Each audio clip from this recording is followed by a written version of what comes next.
What would you say to those people out there who are really wanting to get involved in crypto, especially as we're growing?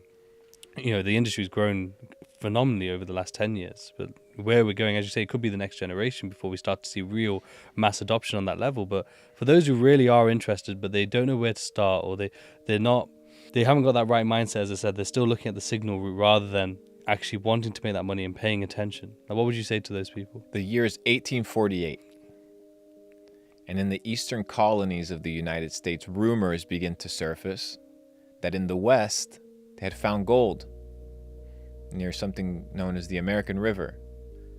The president validates it about a couple months later, and 300,000 migrants moved from east to west in the hopes of finding gold. Today, we live in the digital gold rush.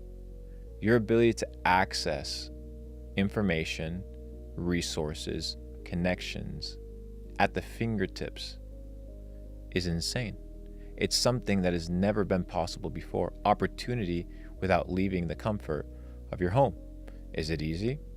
It's a lot easier than going from east to west, dealing with the thieves, the bad terrains, the dangerous animals. But do you think that it was only miners that went to the west? No, people changed their current profession. There was doctors, lawyers, bankers that said, hey, you know what? There's an opportunity out there that will not be there forever, and I need to capitalize on it. And the risk takers, the people that understand that there's opportunity outside of comfort, are the ones that pioneer these things. But what you come to realize is that even if you say, hey, you know what? I don't want the risk of that wave one of going to California and experiencing the California gold rush. It's too risky for me. Okay, I get it. I agree. But what you need to understand is that from that gold rush, a 200-year gold industry was born. There was two individuals that were moving and transporting people from east to west and moving and transporting gold. Their last name's Wells. And the other one, his last name Fargo. The bank, Wells Fargo, today manages trillions of dollars of assets, but it started when the miners needed somewhere to put their gold. So the gold rush created bilateral businesses and opportunities as well. So you don't have to be in crypto. What you need to understand is crypto's an aspect of what? The macro trend, the macro narrative, which is people are spending all of their day on the internet. You can't be here with me right now because we have limitations, human limitations, things that you can't control. But because of the internet, because of technology, you're basically here with us. Without any of the discomfort, without any of the bills, without any of anything. It's just pure gain. The digital gold rush is here. Another individual, he was hanging out in one of these dry markets, and he started hearing the miners complain that their knees hurt, that their pockets were ripping when they were trying to put the gold or their tools. So he began to work on finding a solution, and he came up with denim, jeans. His name was Levi Strauss. Did he mine for gold?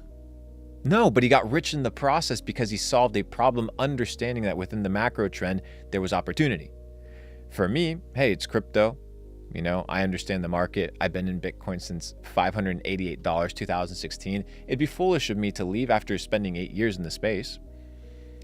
I've been in e-commerce, so I understand how digital real estate works. And when you visualize what e-commerce is, you go to one of like Piccadilly Square and you see all the beautiful businesses. Say you pick any business on any corner, that is a physical representation of what could be a digital plot of land. And the internet just happens to have more foot traffic than the physical space. So by creating a digital experience, you capitalize on the digital foot traffic. So building businesses on the internet, making money online is the new opportunity. So it goes beyond crypto, because I know crypto can be niche for some people, but it can be Forex. It can be the stock market. It can be any sort of area that taps into the internet. The failure, or to me, the missed opportunity, is not taking advantage of the internet, how easy and accessible it is for all of us. I think that's the opportunity, bro.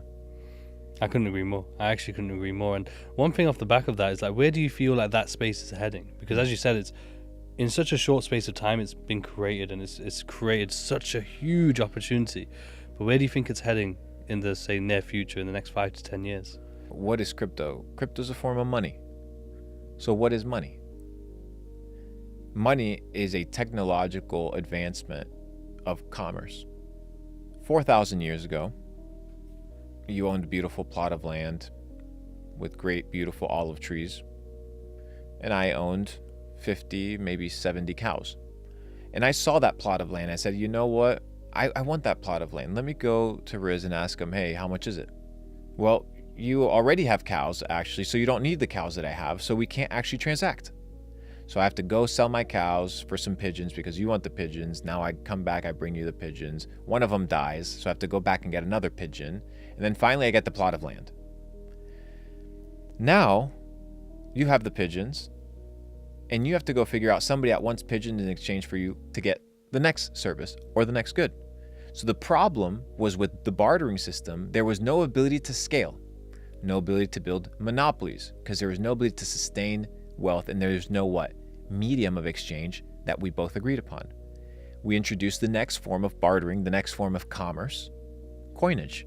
Coinage is a technological revolution. It was the first time that we all agreed upon what was something and what was the store of value. So, successful merchants, kings, they began to hoard it. And they began to build treasuries.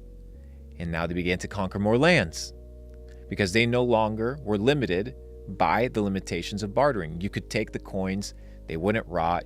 You would sell the gold in China, you would sell the gold in India, you would sell the gold in Paris, and it would still be counted as gold. So now you had the ability for scale. The issue was, now kings started realizing, hey, maybe I can shave a little bit off the top of the coin and make some new coins. And you know what? Maybe the people won't notice that I'm, printing coins out of thin air. Maybe I'll add some alloy or some metal instead of the silver, diluting the currency. So they began to realize, hey, like coinage now can be forged. So we need another system. Now people can no longer have their own system. We need to have something centralized. Everybody's managing on gold. The banks are holding gold. Let's get rid of the gold standard. Let's introduce paper money. Paper money, obviously, if you have, let's say, a kilo worth of gold, you can't be carrying that with your horse hanging around town. No, you have paper receipts that the bank gives you, and people began exchanging paper receipts. The receipts of what? The units of gold that were in the bank. But then the banks got cheeky, and they said, you know what? Nobody's checking our bank reserves, so what if we issue more paper than we actually have gold reserves? And the French noticed. They're like, hey, these motherfucking Americans, they're printing more paper, handing it out to people than the gold that they have in the reserves. So they came in and they wiped out all the reserves, collapsing the economy. So what did they have to do? They had to introduce the gold standard, getting rid of the gold standard. Why? Well, now we just can print as much money as we want and it's not pegged by gold. And now we were introduced with paper. And then credit cards rolled around. Yeah, I still had to go into the bank and deal with paper, but I could transact and buy things with a piece of plastic. Okay, so now digital money was introduced. But now we have the battle of what is the digital money that we want to adopt. And in these new crossroads of technological advancement, you have something that's born known as Bitcoin. Bitcoin is the permissionless open ledger. Everybody knows how much of it exists, who owns what based off of, obviously you don't know who owns what wallet, but you know what wallet owns how much. Everything is open, everything is transparent, and everything is what? Peer-to-peer. It's the purest form of going back 2,000 years and transacting gold bar for gold bar in a digital format. It is the evolution of money. It is the natural evolution of money.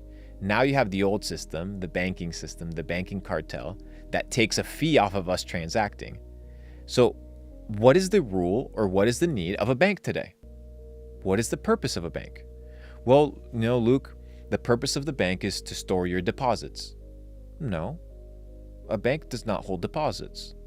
If they hold deposits, why do they give you interest on your deposit? It's not a deposit. The moment they give you an interest on it, it's a loan. You're loaning them money, they're giving you an interest, they're taking that money, they're investing it. It's not a deposit. It's a loan. Once they give you interest, that thing becomes a liability on their balance. What you're seeing displayed on your checking account is just a record of how much the bank owes you. So the purpose of the bank isn't to hold deposits. Well, the purpose of the bank, Luke, is to fractionalize money. Well, no, that's not the purpose of the bank. It doesn't fractionalize money. Well, what's the purpose of the bank? The purpose of the bank is credit creation. It creates loans. It's in the business of buying and selling securities. So if the bank is in the business of credit creation, and everything around us is getting inflated and more expensive due to the fact that we're creating credit that is being utilized to buy Louis Vuitton bags. It's not productive credit. It's not credit that adds to the GDP. We enter a situation whereby the dilution of our money becomes so big that we no longer trust it. But now we enter a very dangerous situation. If we don't have an alternative payment system, the tokenization or the programmability of digital money, like a central bank digital currency, becomes very scary. Because now they don't want to just issue the currency, they want to control the rules as to how you can use the currency. So for example, hey, Riz, you've already spent, you know what? You spent 2 hours already with the light on. Now your light gets turned off because your curfew's up. And if not, we'll turn off your power bill and your cards won't work. Oh, you didn't get vaccinated? Oh, you went 5 kilometers past your house curfew? No worries, your cards just won't work. You have no freedom. Back in the day, at least you had cash, you could do whatever you wanted. So is that the system that you want? If the answer is no, what is the alternative system to that digital revolution, that next advancement of money?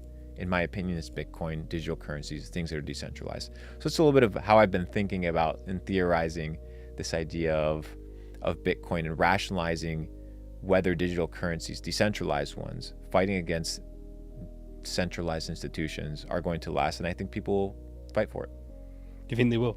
Absolutely. So I always think about that. I think about it a lot, like, will people actually do it? We always hope. I'm always very hopeful and think the best of people. But I think one of the plays that the system talks about when it comes to CBDCs is that they'll give you a universal basic income. Yeah. Right. And that's essentially how they'll get the masses to accept it. Yes. Because they'll be like, it's free money. Yeah. You know? Well, what are your thoughts on that? Well, there's nothing that is free. And once you hit universal basic income, now you have to follow a set of rules and guidelines in order to receive that universal basic income. And that's where the issue is going to come. And part of me understands it. I'll explain to you the side that understands it. And I'll explain to you the side that scares me. The side that I understand is what happens when AI in 50 years replaces half of the white collar jobs that are around. What are people going to do? A lot of people are not going to do anything. So there's a lot of people that are looking at, hey, how do we subsidize all these individuals that will inevitably have no work? On the other hand, people will acquire new tasks, and I think people will also adapt to working in an environment with AI. So you just can't put all of people on a universal basic income and then sustain them. It doesn't work that way. You don't produce a productive society, it's going to crumble. So on one side, I get it. On the other side, I'm like, hey, once you start giving people free money, people have no intention to work. What's that money actually worth? Who's producing things of value? And how do I make sure that now this digital money that you give me isn't programmed in some way, shape, or form that when I get out of line, that no longer becomes financial freedom, it becomes financial prison because I'm bound to you. And that's what I think is, I would say, the cards up these guys' sleeves. Yeah, well, funny enough, it's just changed now. Prime Minister here in the UK, Rishi Sunak, he was Prime Minister a few months back. But before that, he was the Treasury. And he openly spoke about CBDCs, and that's what he said. They said they'll be programmable for that very thing. And I think someone spoke about that and highlighted that exact example on Joe Rogan. And they broke it down the exact same ways in terms of, if, let's say, you go over your quota for, how many drinks you've had, no more drinks, or you haven't done enough hours here, or even if we go to the social credit system, it's all compliance. All compliance. All compliance. So crazy.